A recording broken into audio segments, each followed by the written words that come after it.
remember how you approach MCQs while sitting in your examination hall will create big difference to your score. So attempt MCQs wisely.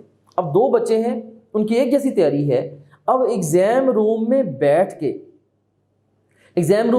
के सिर्फ उनकी approach different है MCQs को attempt करने के हवाले से, सिर्फ उनकी डिफरेंट अप्रोच से उनके स्कोर में रिमार्केबल डिफरेंस क्रिएट हो सकता है। सो इसके लिए एक वाइज अप्रोच आपकी होना ये बहुत ही ज़रूरी है।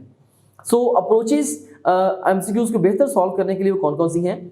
First of all, be prepare to read fast and think on your own feet. अब बिल्कुल चीटिंग वगैरह को माइंड से निकाल दें और ज़हनी तौर पे तैयार हो जाएं कि यार मैंने स्पीड से रीडिंग भी करनी है और मैंने अपने बलबूते के ऊपर सोच के जल्दी से आंसर तक पहुंचना है। And then always have a backup plan. मतलब एक क्वेश्चन है, अगर एक सिंपल प्लान से नहीं सॉल्व हो रहा तो आप बैकअप प्लान्स के थ्रू उसको सॉल्व करें। इस चीज़ को मैं अभी एक्सप्लेन करता हूँ। यू सीन हियर से प्लान ए क्या है, आप स्टेटमेंट को रीड करें और उसको समझ लें। फर्स्ट करें कि आपने स्टेटमेंट रीड की और आपको समझ नहीं आई, तो फिर आप क्या करेंगे, आप ऑप्शंस जो कि पॉसिबल आंसर्स हैं उनको रीड करके दोबारा स्टेटमेंट को रीड कर लें।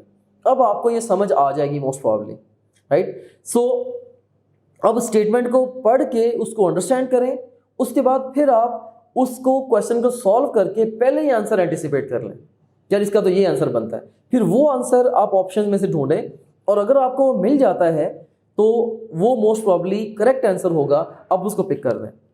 सो ये तो है प्लान ए। फर्स्ट करें कि आपका प्लान ए काम नहीं करता, फिर आप क्या कर सकते हैं, आप क्वेश्चन को बैक सॉल्व कर सकते हैं। आप ये समझें कि जो स्टेटमेंट है वो आंसर है और हर ऑप्शन जो है वो स्टेटमेंट है। तो अब हर जो ऑप्शन है अब उसको देखें कि ये आंसर को जस्टिफाई कर रही है कि नहीं कर रही। कई दफ़ा बैक सॉल्व करने से भी क्वेश्चन का आंसर निकल आता है।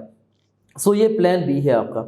और फिर प्लान सी क्या है कि अगर आपका प्लान बी भी काम नहीं करता, फिर आप क्वेश्चन को देखें स्किप भी कर सकते हैं और उसके ऊपर गैस भी लगा सकते हैं। चूंकि नेगेटिव मार्किंग नहीं है इसलिए मैं स्ट्रांगली रिकमेंड करूंगा कि आप 100% क्वेश्चंस को अटेम्प्ट करके आना। सो आप एक एजुकेटेड गैस लगाएंगे और ये रिकमेंडेड है। स्किपिंग जो है ओवरऑल जनरली ये रिकमेंडेड नहीं होती। इवन नेगेटिव मार्किंग हो भी तब भी स्किपिंग में रिकमेंड नहीं करता, क्योंकि फिर भी गेसिंग से मार्क्स ऐड हो जाते हैं, तो आपकी तो नेगेटिव मार्किंग है ही नहीं। सो इसीलिए आपने लाजमी तौर पे सारे क्वेश्चंस को अटेम्प्ट करके आना है। And then read all 4 options before picking the right answer for your exam. ये एब्सोल्युटली मैंडेटरी है। अगर आपको लग रहा है कि बी आंसर है, फिर भी आपने हैबिट बनानी है कि सी और डी को आपने पढ़ना है और फिर आपने बी को पिक करना है। कई दफ़ा होता ही है कि बी में भी गुड आंसर है और डी बेस्ट आंसर है और आपने एग्जाम में बेस्ट आंसर ढूंढना होता है। तो इसीलिए आप बेस्ट आंसर को बेस्ट ना कर जाएं, हमेशा चारों ऑप्शंस को पढ़ना बहुत ही इंपॉर्टेंट होता है। And then pick the answer in the right spot. ये बहुत ही इंपॉर्टेंट पॉइंट है। पेपर बेस्ड जो एग्जाम्स होते हैं उनमें बड़ी कॉमन मिस्टेक बच्चे कमिट करते हैं। से क्वेश्चन नंबर 21 को खाली छोड़ दिया, फिर 22 का आंसर 21 के सामने, 23 के आंसर 22 के सामने, पूरी सीरीज शिफ्ट कर देते हैं और पूरे का पूरा एग्जाम उनका जेपरडाइज हो जाता है। हर साल ये वाला मसला हंड्रेड्स ऑफ स्टूडेंट्स के साथ होता है। सो आप मेक श्योर करें कि जो क्वेश्चन है, क्वेश्चन पेपर के ऊपर जो क्वेश्चन नंबर है और आंसर शीट पे जो क्वेश्चन नंबर है, इन दोनों को हमेशा मैच करके आप आंसर पिक करें। 43 okay this answer, 44 this answer. So ये हैबिट अपनी डेवलप करें, अदरवाइज ये जो सीरीज मिस्टेक है ये आपसे हो सकती है। Alright, and then change your answer only if you have a solid reason for this.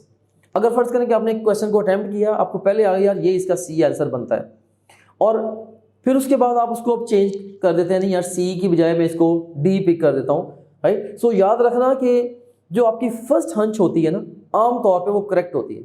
हाँ, अगर आपको कोई वजह मिल जाए उसको चेंज करने की, फॉर एग्जांपल आपके हाँ यार स्टेटमेंट में मैंने ये वर्ड पे गौर ही नहीं किया या ये ऑप्शन तो मैंने सोचा ही नहीं, तो अगर आपको कोई सॉलिड रीजन मिल जाए फिर मे बी आप उसको चेंज कर दें, लेकिन वैसे चेंज जो है वो रिकमेंडेड नहीं है। And then make sure that you are answering the question asked, not the one you expected. एक वो सवाल होता है जो आप एक्सपेक्ट कर रहे होते हैं यार एग्जामिनर ये पूछेगा, और एक वो जो एक्चुअली एग्जामिनर ने पूछा होता है। So you have to think in terms of the examiner और क्वेश्चन राइटर। सो आपने मेक श्योर करना है कि जो उसने क्वेश्चन पूछा है उसी तरह से आप उसको अंडरस्टैंड करें और उसी को अंडरस्टैंड करके आप आंसर तक जाएं। ठीक है, अपनी तरफ से कुछ भी क्वेश्चन में ऐड या माइनस ना करें, ना ही आप प्री जज करें कि ये क्वेश्चन एग्जामिनर को ऐसे पूछना चाहिए, राइट। तो जो पूछा है सिर्फ और सिर्फ उस बेसिस पे, जितने वर्ड्स में जो भी कंटेंट उसने दिया है, सिर्फ उस गिवन कंटेंट की बेसिस पे आपने आंसर करना है। And then don't leave any questions unanswered, ये मैंने आपको पहले ही बता दिया है कि कोई भी क्वेश्चन अनआंसर्ड ना छोड़ें।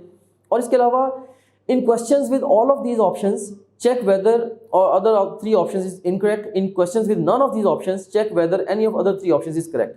अब देखें, अगर कोई भी क्वेश्चन है जिसमें all of these question आ गया, all of these option आ गया, अब देखें कि बाकी 3 में से क्या कोई एक भी गलत ऑप्शन है। अब गलत को देख लें, अगर एक भी गलत आपको मिल जाए, इसका मतलब ये है कि ऑल ऑफ दीज और वो वाला ऑप्शन दोनों माइनस हो गए और बाकी 2 में से कोई एक आंसर होगा, एंड सो ऑन। सो जैसे आप देख सकते हैं, जैसे oxidation is loss of electrons, addition of hydrogen, decrease in oxidation number and all of the above. इसमें अब ऑल ऑफ द अबव आ गया, चूंकि अब हम पहले तीनों में से देखते हैं क्या कोई गलत है, और हमें पता है कि ऑक्सीडेशन एडिशन ऑफ ऑक्सीजन है या रिमूवल ऑफ हाइड्रोजन इलेक्ट्रॉन्स है। इसमें रिमूवल ऑफ इलेक्ट्रॉन्स, ओके ये तो ठीक है। एडिशन ऑफ हाइड्रोजन, नो ये तो रिमूवल ऑफ हाइड्रोजन है एक्चुअली, इसका मतलब कि बी भी गलत है। अब जो आपका करेक्ट आंसर होगा वो ए और सी में से होगा। सो इस तरह से आप ऑल ऑफ दीज और नन ऑफ दीज क्वेश्चंस को अप्रोच कर सकते हैं।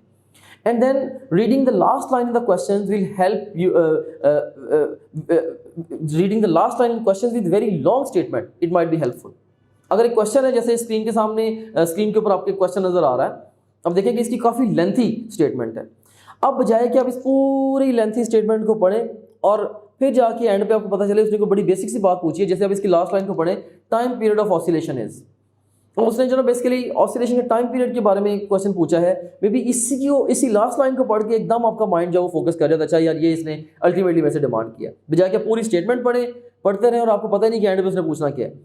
अच्छा आपको पहले ही पता है यार एंड पे उसने टाइम पीरियड पूछा है, अब अगर आपको स्टेटमेंट पढ़नी भी पड़ती है, अब ये सोच के पढ़ेंगे यार एंड पे मैंने टाइम पीरियड निकालना है, राइट। सो इस तरह से आप अगर लेंथी स्टेटमेंट्स हैं तो लास्ट लाइन को पहले पढ़ लें। And then checking the dimensions in physics paper might be helpful. कई दफ़ा आपको अगर डायरेक्ट आंसर नहीं भी पता, सिर्फ डायमेंशंस चेक कर लें। फॉर एग्जांपल यहाँ पे टाइम पीरियड पूछा है, अब चारों ऑप्शन से अगर आप डायमेंशंस चेक करेंगे, आप देखेंगे कि डी ऑप्शन है उसकी डायमेंशन जो है वो टाइम पीरियड के साथ कोलैबोरेट कर रही है, सो डेल्टा ही इसका बेस्ट आंसर है।